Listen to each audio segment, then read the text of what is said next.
নমস্কার বন্ধুরা, IPL 2026 match নম্বর 19 Lucknow super জায়েন্টের সঙ্গে গুজরাট টাইটেন্সের মধ্যে অনুষ্ঠিত হয়।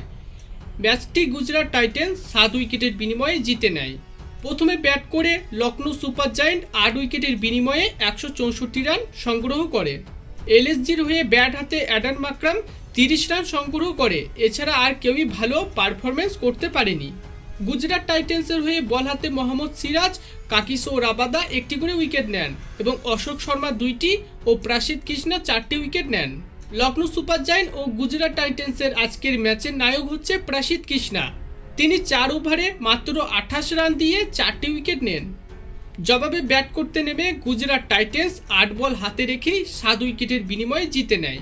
জিটির হয়ে ব্যাট হাতে শুভমান গিল 56 ও জশ বাটলার 60 রান করেন। এলএসজির হয়ে বল হাতে মোহাম্মদ সামি, প্রিন্স ইয়াদব ও দিগ্বেশ রাঠি একটি করে উইকেট নেন। এলএসজি ও জিটির ম্যাচে আমরা বোলারদের দাপট দেখতে পেয়েছি।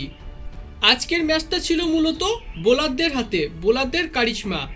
আইপিএল এর অন্যান্য ম্যাচে আমরা দেখতে পাই 200 রান এখন কিছুই না, খুব সহজেই হয়ে যায়। কিন্তু আজকের ম্যাচে খুব একটা বেশি রান হয়নি, কারণ বোলারদের ছিল দাপট।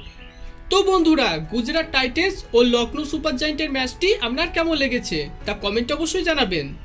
ধন্যবাদ।